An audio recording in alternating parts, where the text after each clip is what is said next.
여러분 안녕하세요. 퀵스타트 GTLF 독해편의 이제 첫 번째 파트입니다. 자, 제목을 보자면 biography article이라고 적혀 있죠. 그래서 인문의 일대기를 나타내주는 게 이제 파트 1에서 등장을 하게 됩니다. 그래서 파트 1의 기초 공략 포인트를 제가 오늘 챕터 1에서 여러분들께 설명드리려고 하는데요. 자, 먼저 GTLF 시험에서 특별히 독해 영역에 대해서 전반적인 설명을 드리려고 해요. 자, 먼저 독해 같은 경우에는요, 총 4개의 파트가 존재합니다. 그래서 독해는 파트 1에서부터 파트 2, 파트 3, 파트 4 이렇게 4개의 파트가 주어지고요. 자, 이번 챕터 1에서는 인물을 주로 다루는 인물의 일대기를 다루는 그러한 이제 biography article이 출제가 됩니다. 자, 그래서 첫 번째 파트는 인물을 나타내고 총 7문항이 존재해요. 그래서 일반적인 퀘스천이 5개, 그리고 나서 어휘 문제를, 그래서 문맥적인 어휘를 묻는 유형이 또 2개가 출제가 됩니다. 자, 그 다음 두 번째에서는요, 파트 2는 또 어떠한 아티클에 대한 소개를 해줍니다. 그래서 아티클 유형이라고 적을게요. 주제가 정말 다양해요.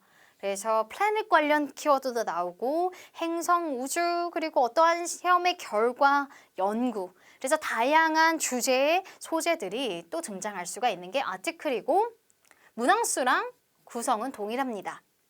세 번째는요, 백과사전 지식이에요. 백과사전. 그래서 파트 3 또한 다양한 소재들이 등장하는데 또 기억에 남는 소재가 이제 동물 관련 키워드도 정말 많이 나오고요. 그다음에 식물 관련된 키워드들. 그래서 다양한 백과사전류의 그러한 소재들이 등장하고요. 파트 4는 비즈니스 레터예요. 비즈니스 레터. 그래서 편지글 혹은 공지글들이 등장해서 우리가 그래도 파트 4는 친숙할 거예요. 인물 파트 또한 우리가 쉽게 공부하실 수 있고 접근할 수 있는 유형이 아닐까라는 생각을 합니다. 파트 2, 3는 일반적으로 소재에 따라서 난이도가 좀 많이 갈려요. 왜냐하면 어휘가 이제 행성 관련된 어휘 등장하면 당연히 어렵게 느껴지시겠죠? 그래서 그런 특징들이 있기 때문에 여러분들이 그걸 미리 숙지하시고 전략을 세우시면 너무 좋을 것 같습니다. 그러면 전체적으로 총 7개씩 구성이 되어 있으니까 총 28문항으로 구성되어 있는 게 독해의 특징이다 라고 생각하시면 되겠고요. 자, 그리고 이제 독해 및 어휘에서는요, 과거 역사 속의 사건이나 현대 시대의 이야기들을 다양한 주제에서 담고 있습니다. 그 주제가 인물이 될 수도 있고 아티클, 백과사전, 비즈니스 레터 등에서 표현이 될 수가 있겠고요. 그 다음 최근의 사회적이고 기술적인 묘사에 초점을 맞춘 잡지나 신문기사, 이렇게 파트 2에서 이런 특징들이 나타날 수가 있어요. 그 다음 전문적인 것이 아닌 일반적인 내용의 백과사전 지식이 등장할 수 있는 게 제가 설명드렸던 파트 3에서 등장을 할 거고요. 그 다음 어떤 것을 설명하거나 설득하는 상업서신, 비즈니스 레터 등의 파트 4에서 이렇게 등장을 합니다. 자, 그러면요, 이제 파트 1에서 기초를 어떻게 공략할 것인가 라는 걸 이제 설명드리려고 할게요. biography article은요, 일단 역사적인 인물의 연대기를 다룹니다. 그래서 인물에 당연히 대표적인 특징이 있고 업적들이 있겠죠. 특징과 역사적인 업적, 그리고 이 인물이 어렸을 때 어떻게 이러한 진로를 선택할 수 있었을까? 그래서 진로 선택의 계기, 그 다음에 사후의 평가 등이 출제가 됩니다. 실존 인물도 등장하기도 해요.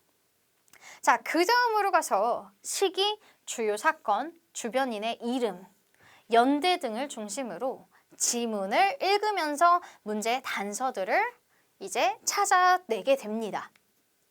그 다음에 너무 중요한 건 일반적으로 시험 같은 경우에 질문을 먼저 읽고 내용을 파악하는 그런 시험이 많죠.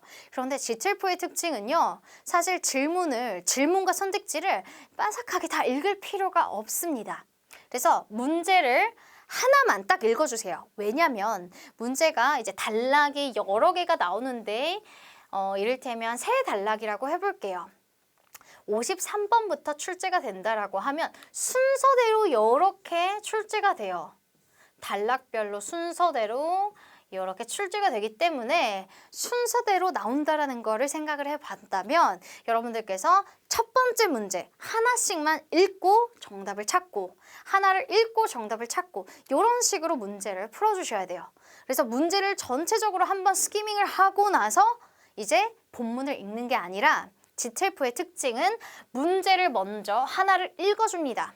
Question 53을 읽고 이제 53번을 위해서 본문을 풀고 그 다음으로 와서 문제를 풀었다 싶으면 Question 54로 와서 질문만 읽어주세요. 선택지 보지 마세요. 선택지 봐도 소용이 없습니다. 왜냐하면 오히려 함정의 키워드들이 기억나거든요. 그래서 제목만 읽어주세요. 질문만 읽어주시고 거기에 핵심 키워드를 파악을 해서 본문에 paraphrasing 된 표현을 찾아서 선택지에서 이렇게 소거를 하며 문제를 풀어주시면 돼요.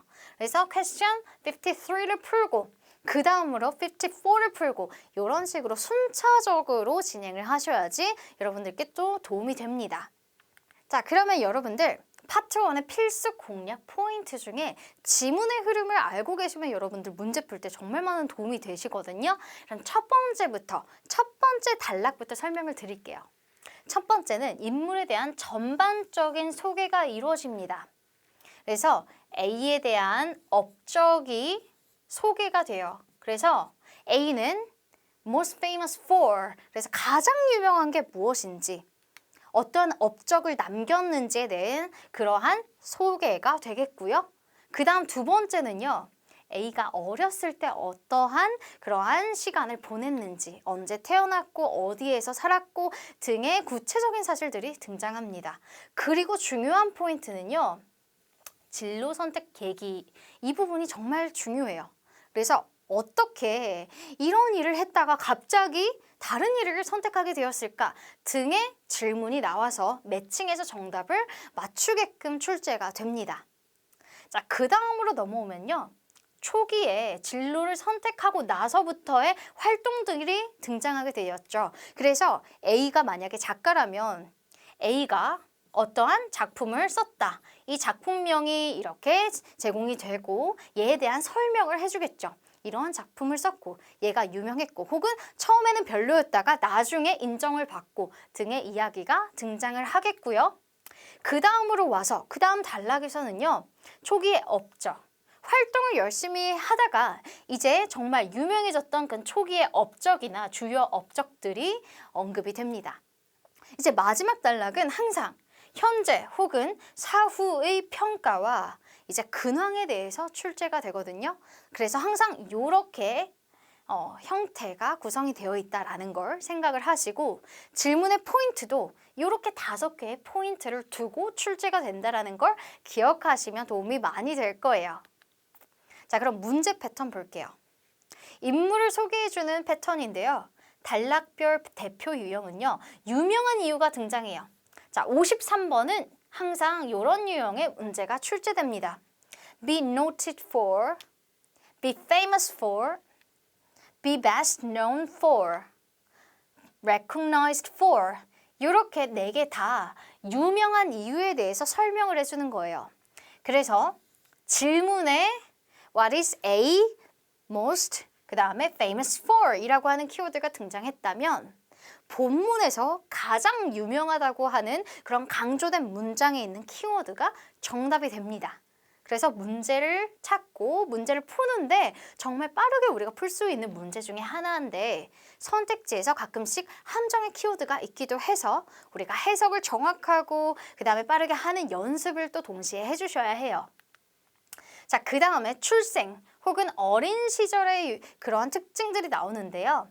분야에 대한 관심의 계기, 그래서 interest, inspire 등의 단어들이 등장해요.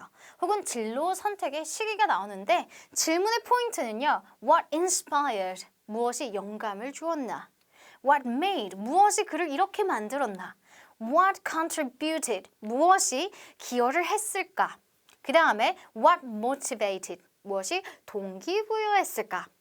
그 다음 when first, 언제 처음으로 이 인물이 무언가를 했을까? 다음 when start, 언제 시작했을까? 이런 질문의 패턴이 이제 그 다음 54번에 등장하게 됩니다. 그래서 일반적으로 이렇게 세팅이 되어 있고요. 그 다음 세부사항이 등장해요. 세부사항은 what, 세부사항 추론, 초기 업적까지 다 포함해요. 주요 업적까지 why, when, true or not 유형도 가끔 등장하고요. how, 그래서 왜 그랬는지, 언제 무슨 일이 있었는지 등의 의문사에 따른 이제 질문의 포인트를 우리가 패러프레이징 된 표현을 찾아서 문제를 풀어주면 되겠죠. 그리고 마지막 근황 또는 평가 그 부분에서는요. 평가가 어떻게 되었는지, 이 사람이 현재 사람들을 어떻게 인정을 하는지 등을 이제 물어봅니다. What said? How spent days? What do? 등의 키워드의 질문이 이제 마지막 질문에 나오게 됩니다. 자, 그래서 5개의 틀을 가지고 있었죠. 업적을 전반적인 걸 설명하고 초기 설명, 그 다음에 관심을 어떻게 갖게 되었는지, 업적, 그 다음 마지막으로 평가, 이렇게 단락이 항상 구성이 되어 있다라는 걸 기억해 주시면 좋겠습니다. 자, 그 다음으로 가서요. 기초 공략 포인트인데요. 첫 번째 문제는 인물이 유명한 이유를 묻습니다. 그래서 첫 번째 53번을 확인을 하고 첫 단락으로 딱 가야 돼요. 그래서 역사상의 의미 또는 가장 대표적인 게 너무 중요해요.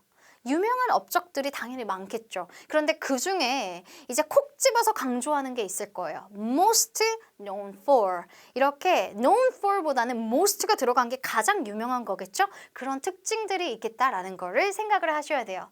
그래서 주인공은 무엇으로 가장 잘 알려져 있을까라는 질문이 예시가 될 수가 있겠고요. 자, 두 번째예요. 두 번째 단락의 키워드인데요. 어린 시절 인물이 전문 분야에 관심을 갖게 된 계기를 혹은 시기를 묻습니다. When, start, when, 그 다음에 begin 등의 의미가 나왔었고 아까 퀘스천 중에서도 what inspired, what made 키워드 기억나시죠? 그래서 어떠한 관심을 갖게 된 계기나 시기를 물어보는데요. 자, 무엇에 주인공에게 그 분야에 대한 흥미를 일으켰을까? 언제 시작했을까라는 질문들이 주로 등장합니다. 자, 그럼 지금까지 기초 공략 포인트였는데요. 이에 해당하는 이제 한눈에 보는 파트 1 보카를 학습을 해보고요. 여러분들이 어휘를 모르면 문제를 푸는 게 힘들어요. 그렇기 때문에 어휘 학습은 당연히 우리가 사전에 준비가 되어 있는 그러한 과정이 되어야 합니다. 그래서 하나씩 읽으면서 우리가 암기를 해보도록 할게요. 자, 첫 번째예요. abroad, 해외에, 해외로 라고 해석을 할 수 있겠고요. achievement, 성과, 성취, 달성, 그리고 업적. 그래서 인물의 업적을 나타낼 때 achievement라고 하는 단어를 사용할 수가 있습니다. 그래서 첫 번째 단락이 인물의 업적을 설명하는 단락이잖아요. 그래서 그 사람의 achievement를 이렇게 표현할 수 있겠고요. 그 다음에 affiliated, 부속의, 산하의, 소속된, affiliated, 부속의, 산하에 소속된. 그럼 인물 파트가 어떻게 요 어휘랑 연결이 될 수 있을까요? 이 사람이 혹은 이 단체가, 이 회사가 어디에 소속되어 있다, 산하의 기관이다 라고 표현을 할 때 affiliated라는 어휘 형용사 혹은 분사를 우리가 쓸 수가 있습니다. 자, 그 다음 amuse라고 하는 동사는요. 즐겁게 하다, 재미있게 하다. 그러면 이 동사는 이제 어린 시절의 인물에 대한 설명이 될 수 있어요. 어린 시절에 어떠한 주어가, 어떠한 분야가 그를 즐겁게 해줬기 때문에 이것이 이제 시초가 되어서 이제 이 사람이 이거를 시작하게 되었다라고 해석을 할 수가 있겠고요. 자, 그 다음에 accomplished. 해석을 하자면 기량이 뛰어난, 재주가 많은, 숙련된 이라는 의미예요. 그럼 인물에 대한 능력을 표현할 때 accomplished라는 어휘를 사용할 수가 있습니다. 그래서 accomplished, 성취한, 기량이 뛰어난, 재주가 많은 이라는 의미고요. 그 다음에 adaptation이 있어요. 얘는 각색 혹은 적용. 너무 중요한데요.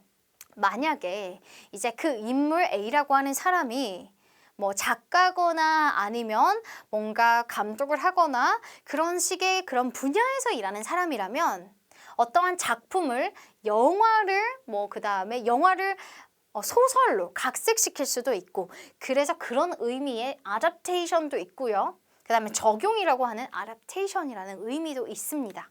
그래서 adaptation이라고 하는 건 그 소재에 따라서 의미가 달라질 수 있겠고요.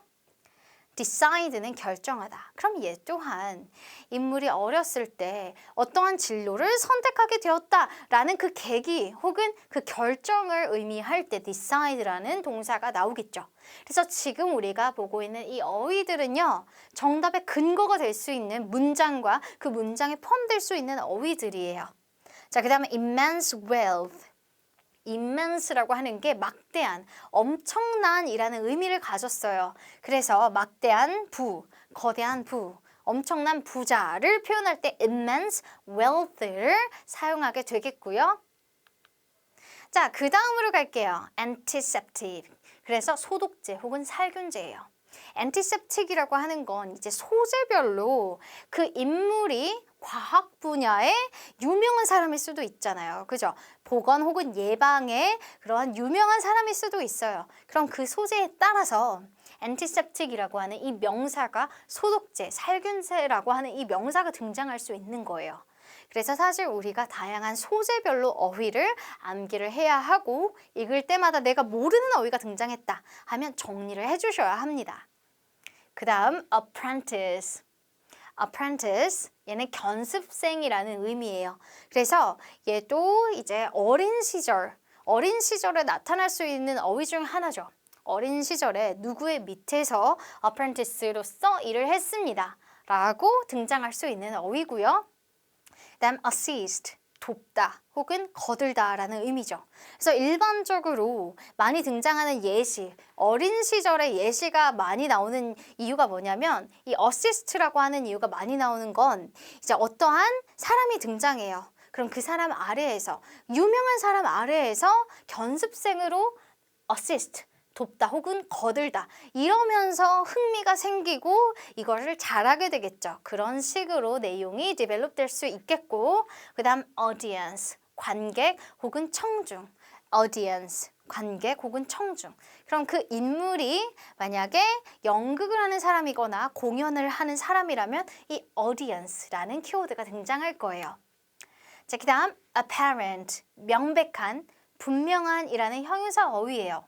그래서 apparent, 분명히. 그래서 형용사라 부사는 사실 문장의 내용을 조금 더 풍요롭게 해주면서 강조한다라고 생각할 수 있거든요. 그래서 여기서 중요한 포인트는 질문에 형용사랑 부사가 존재한다면 얘는 분명히 본문에도 강조되어서 나올 거예요. paraphrasing이라고 해서 변형된 표현으로도 등장할 수 있습니다. 그래서 항상 형용사, 부사 잘 봐주시고 혹시라도 선택지에 형용사 부사가 있는데 본문에는 없다. 그럼 얘는 정답에서 이제 소거를 해주셔야 돼요. 오답이라고 생각을 해주셔야 합니다. 그 다음 arrangement, 편곡 혹은 pair.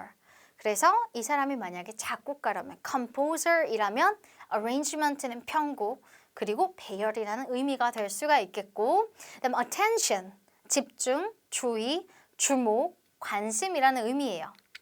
그래서 attention, 집중, 주의, 그 다음 award, 상. 그래서 유명한 사람들은 어떤 어워드를 항상 받게 돼요. 그죠? 그래서 업적을 남기고 어떠한 상을 받았다라고 할 때 어워드가 항상 언급이 됩니다. 자, 이제 마지막 부분인데요. be best known for 이라고 하는 건 가장 잘 알려져 있다라는 그런 키워드죠. 근데 얘가 너무 중요한 게 그냥 be known for 이라고 하는 의미는 뭐예요? 알려지다, 뭐뭐로 알려지는데 best가 들어가 있다라는 게 특징이에요. GTOEFL 레벨 2의 이제 파트 1에서도 특별히 첫 번째 질문은 항상 가장 잘 알려진 걸 물어보거든요. 그러면 일반적으로 알려진 이 사람의 유명한 사실보다 여기에서 더 도드라지는 잘 알려진 거, 가장 잘 알려지는 걸 정답으로 포인트로 이렇게 출제를 합니다. 그래서 그걸 잘 기억해 주시고 혹시라도 첫 번째 단락에 유명한 게 정말 많이 나와요. 그럼 어떤 문장을 찾아야 되냐면 강조해주는 문장을 찾아줘야 돼요. 가장 유명한 걸 찾아주셔야 합니다. 자, 그 다음 be regarded as 뭐뭐로 여겨지다. 이 표현 또한 다른 사람들이 이 사람을 뭐뭐로 여기다 라고 해석을 할 때 사용이 되겠죠. as, 전치사 as가 들어가요. be regarded as. 그 다음 career는 경력이나 직업. 그래서 인물을 나타낼 때 필수적으로 사용하게 되는 어휘라고 생각하시면 돼요. 클럽이라고 하는 건 구단이에요. 그래서 이것 또한 그 인물의 키워드에 따라서 등장할 수 있는 어휘가 되겠죠. 그 다음에 be unaware of, 뭐뭐를 잘 알지 못하다, 모르다. un이라고 하는 게 부정어구가 됐어요. be unaware of, 잘 알지 못하는. 그 다음으로 carbolic acid, 석탄산. 그래서 살균제나 소독제로 쓰이는 화학물질. 지금 보면 다양한 소재의 어휘들이 들어가 있어요. 사실 이거보단 더 많은 어휘들이 있겠지만 지금 자주 등장하는 어휘 중 하나인데요. carbo가 들어가면 이제 탄산과 탄소와 관련된 키워드가 되겠고 acid는 산이라고 관련된 키워드예요. 그걸 좀 기억하시면 되겠고요. 그다음 childhood, 어린 시절. 그다음 college, 대학. 그래서 대학에서 중퇴했다, drop out of이라는 키워드를 또 사용할 수가 있습니다. 자, 그래서 우리가 챕터 1을 여기까지 살펴봤는데요. 한번 쭉 정리해 보도록 할게요. 파트 1, 2, 3, 4. 독해는 총 4개의 파트가 있어요. 그 중에서 파트 1은요. 인물의 일대기를 다루는 그러한 퀘스천으로 구성이 되어 있습니다. 인물의 업적 중에서도 첫 번째 단락에서는 가장 유명한 거를 이제 우리가 체크하고 풀어야 돼요. 그래서 53번은 가장 유명한 걸 물어보겠다. 54번은요. 인물이 어렸을 때, 어린 시절에 과연 언제 이 사람의 진로를 결정했는지, 어떤 사건이 그를 동기부여시켰는지, inspire 했는지 등이 등장하겠죠. 그래서 그 시기와 혹은 그 동기부여를 한 원인을 찾아주셔야 되는 문제가 등장하겠고, 그 다음 단락은 어떤 그러한 키워드들이 등장하나요? 진로를 선택했으면 바로 그 진로를 선택하고 나서 일을 시작하겠죠. 그래서 초기에 어떤 일들을 했는지가 나열이 됩니다. 그 다음 단락에서는요, 업적을 세우는 내용들이 이제 차차 등장을 해요. 그리고 나서 이제 빵 터트려주죠. 엄청 가장 유명한 것들이 이제 후반부에 나오고요. 이제 맨 마지막 단락은 항상 요약을 해줘요. 요약을 하는데 특히 현재 살아계시다면 그 사람이 현재 어떠한 평가를 받는지, 이제 마지막으로 또 이분이 돌아가셨다면 그분이 어떻게 사람들에게 인정을 받고 기억이 되는지에 대해서 이렇게 출제가 됩니다. 그래서 오늘은요 좀 가볍게 챕터 1에 대해서 설명을 드렸는데요. 그 중에서도 기초 공략 포인트를 배웠어요. 기초 공략이라고 하는 건 첫 번째 53번 인물이 왜 유명할까? 그러면 이거에 가장 유명한 거를 찾는다.